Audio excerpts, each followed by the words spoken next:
I moved to Detroit with my parents when I was 5 years old, and so I mostly grew up in Detroit. And I went to Detroit public schools through high school, and it turned out, Detroit is in such dire shape these days that, for me to tell you that it was paradise when I was growing up there might strike some folks as odd to hear, but this was a long time ago. It was 1956. I'm 5 years old. Detroit was making cars. Motown was on the horizon. The public schools were excellent. Everybody owned a house with a backyard. It was really one of the great capitals of the American dream. And so, not that I had anything to compare it to, but it turned out to be a wonderful place to grow up, not least because it was always a great, great center for American music, and particularly African-American music. And so I was just swimming in it like everybody else. You didn't have to be black to get the benefits of black culture in Detroit at the time.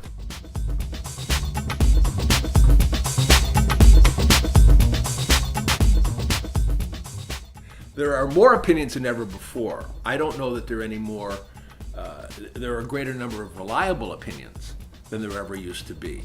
I'm going to say this and it's going to sound self-serving, so forgive me, but I think there's something to be said for expertise. Not everybody who posts is a writer. Not everybody who expresses a critical opinion is a critic. Or at the very least, let me say that, it's up to the individual consumer of critical opinion to be able to make a critical decision about what's valuable and what's not valuable in terms of expressed critical opinion. So there's lots of bloviating. I don't think there's a lot of really smart critical opinion these days. Not a lot. Not any more than there ever was.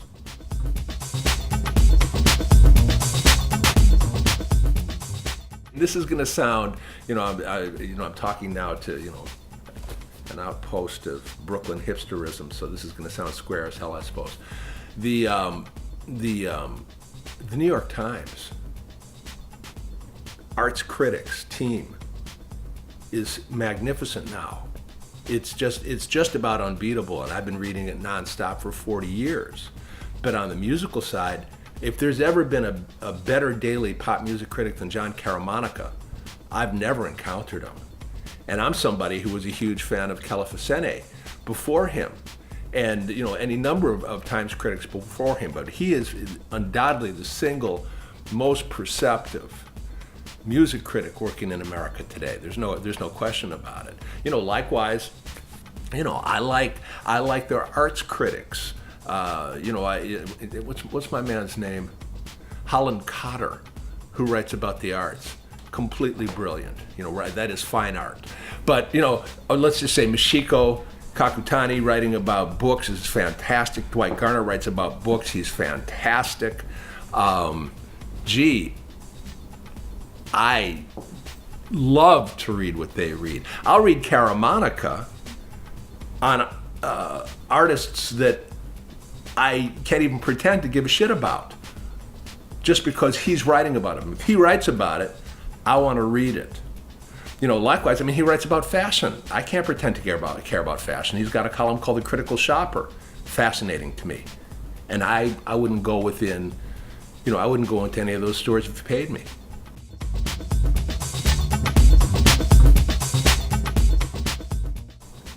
I don't know if I dignify crisis public relations as an art.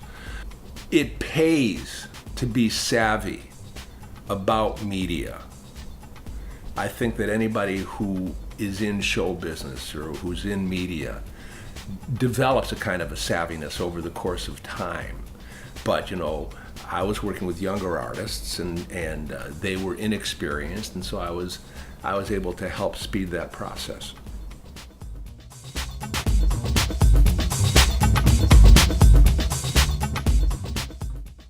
The racial climate at Def Jam during that time was just very cool.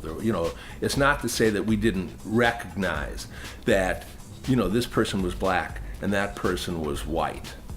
But really, day to day, that kind of distinction kind of falls away. You know, we were all on the same team and we were fighting a fight together. And we came to depend on each other. And so what united us was this kind of sense of shared mission and a love of the music and a love of the culture. And so that stuff, those values trumped the fact that I wasn't black and the artist I was talking to was black. A couple of things. Number one, nobody would ever deny that the culture originates in the black community.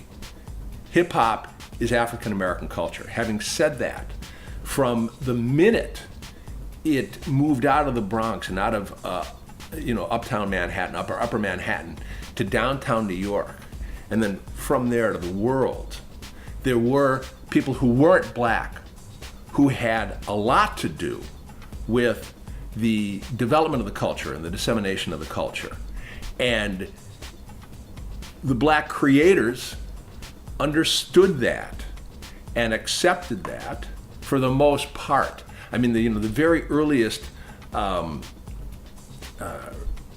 rappers, the guys who are referred to as the pioneers now, the guys who in effect didn't even get a chance to make records. A lot of them are very, very bitter about not having had a chance to jump on the gravy train once there was a gravy train.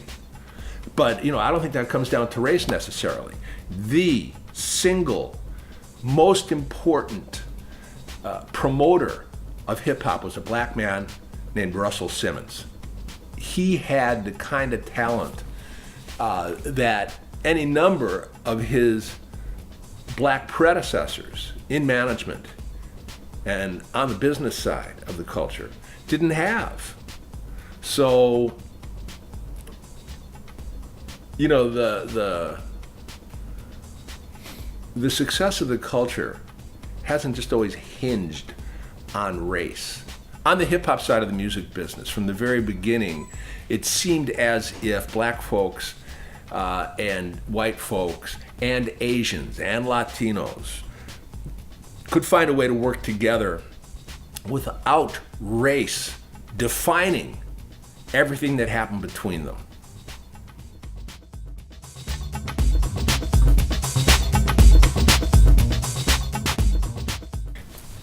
The thing about hip hop, first of all, when I think of hip hop, I'm thinking about the culture in all of its components and not just hip hop music, not just rap music.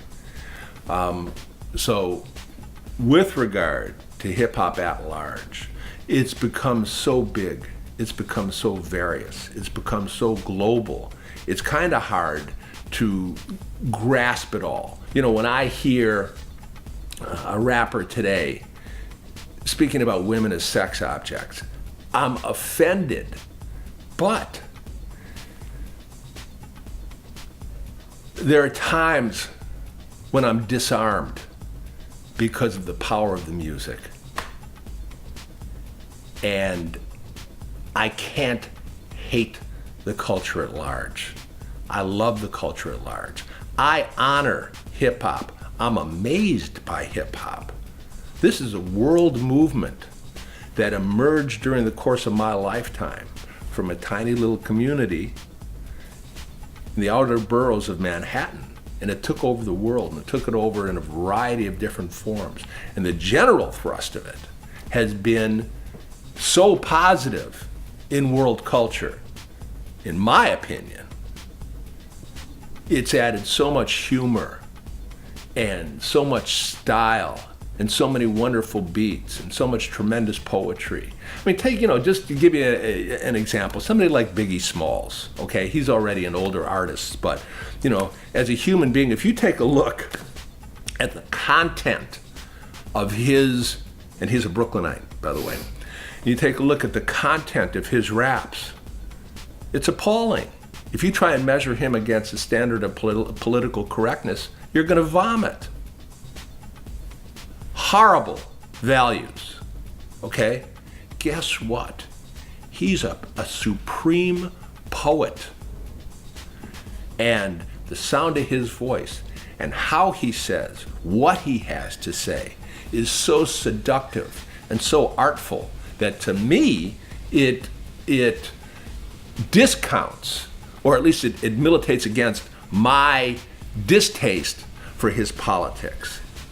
And that kind of thing happens over and over again in hip hop as far as I'm concerned. If all you want to do, if you're growing up someplace other than New York, and you decided you want to be the Beastie Boys, or you want to be Run-DMC, or you want to be Jay-Z, you're in trouble. Those groups already exist. Those personalities exist.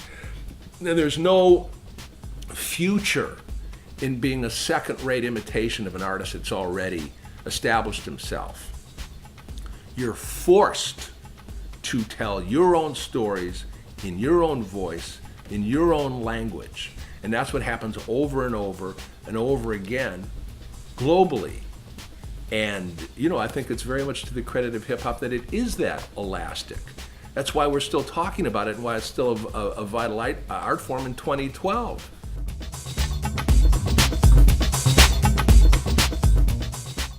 Luckily, because I'm not a working critic anymore, it's not like I have to stay up with what's going on right now.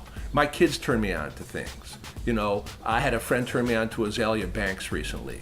That song 212, magnificent. I think Nicki Minaj is charming. I'm trying to think of the guys. I don't follow it hard enough to say, this artist, that artist. And also, it's a funny kind of thing, and I may be wrong about this, but I think also the entire genre has become much more atomized now, in a way that the culture at large has. So to think of it, the way I used to think of it, I'm going to follow this artist and whatever he does. It's mostly not what's done these days. People think in terms of individual performances and individual videos, and maybe somebody's come to town and you'll go see him at a club, but I think probably I've been swayed by that to a certain extent. So my son will play me. My son is 21, and he stays more current than I do, and he'll play things for me, and some of it'll stick and some of it won't. I'm not as passionate about individual artists as I used to be. I don't follow it that way anymore. But I'm interested in the culture at large, and I continue to collect, on the basis of the culture at large. And I understand that the culture is not going to go away, and it has a significant history at this point, and it all remains interesting to me.